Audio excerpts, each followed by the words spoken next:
السلام علیکم ورحمۃ اللہ وبرکاتہ۔ بسم اللہ الرحمن الرحیم۔ شروع کرتا ہوں اللہ تعالیٰ کے نام سے جو بڑا مہربان اور نہایت رحم کرنے والا ہے۔ حدیث رسول اللہ صلی اللہ علیہ وسلم نے ارشاد فرمایا، اللہ تعالیٰ اس شخص کے چہرے کو تر و تازہ رکھے جس نے میری حدیث کو سنا، اسے یاد کیا اور اس کی حفاظت کی اور اسے آگے بیان کیا۔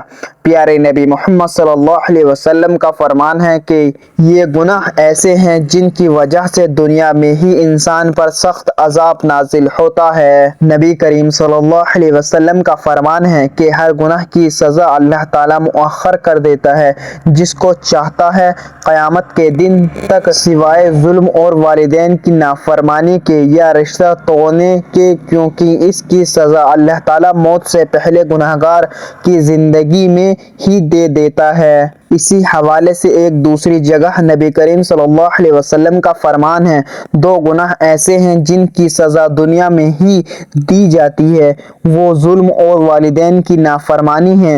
ایک اور حدیث میں نبی کریم صلی اللہ علیہ وسلم کا فرمان ہے، ظلم اور قطع رحمی سے بڑھ کر کوئی ایسا گناہ نہیں ہے جس کا مرتکب زیادہ لائق ہے کہ اس کو اللہ تعالیٰ کی جانب دنیا میں ہی جلد سزا دی جائے گی اور آخرت کے لیے بھی اسے باقی رکھا جائے گا۔ مذکورہ احادیث میں 3 گناہوں کا ذکر ہے جن کے بارے میں خبردار فرما دیا کہ یہ 3 گناہ ایسے ہیں جن کی سزا اسی دنیا کی زندگی میں بہت جلد انسان کو مل جاتی ہے۔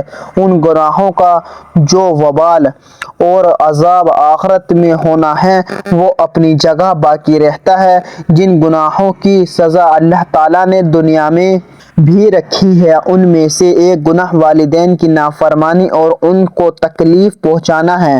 اسی سلسلے میں بھی نبی کریم صلی اللہ علیہ وسلم کے چند فرمان ہیں۔ مذکورہ بالا احادیث کی روشنی سے معلوم ہوتا ہے کہ والدین کی نافرمانی اللہ کے نزدیک بہت بڑا گناہ ہے۔ ایسے گنہگار کو اللہ تعالیٰ دنیا میں سخت سزا دیتا ہے تاکہ ماں باپ بھی نافرمان اولاد کی سزا دیکھ لیں جنہوں نے اس کی پرورش کے لیے رحم و کرم کا بازو پھیلا دیا تھا اور جب اپنے پاؤں پر کھڑا ہو گیا، خود کمانے کھانے لگا تو اب ماں باپ کے سارے احسانات بھول کر نافرمانی اور انہیں تکلیف دینے پر اتر آیا۔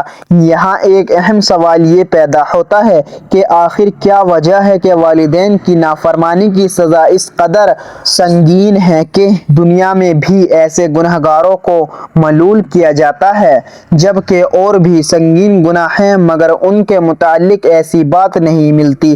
گناہ کبیرہ میں بھی والدین کی نافرمانی شامل ہے۔ اس کا جواب یہ ہے کہ اس کی سزا دنیا میں ہی شروع ہو جاتی ہے جو آخرت تک چلتی رہے گی۔ یہ بات والدین کی نافرمانی سے متعلق احادیث پر نظر کرنے سے معلوم ہوتی ہے۔ قرآن میں اللہ تعالیٰ نے اپنی عبادت کے ساتھ والدین کی اطاعت کا حکم دیا، یعنی حقوق اللہ کے بعد حقیقی والدین کا درجہ ہے۔ حدیث میں نبی کریم صلی اللہ علیہ وسلم نے والدین کی نافرمانی کو شرک کے ساتھ ذکر کیا ہے۔ اللہ تعالی ہم سب کو کہنے سننے سے زیادہ عمل کرنے کی توفیق عطا فرمائے، آمین۔ مزید اسی طرح کی اسلامک ویڈیو کے لیے چینل زما ملک کو سبسکرائب کر لیں اور ویڈیو کو لائک اینڈ شیئر ضرور کریں۔ جزاک اللہ، شکریہ۔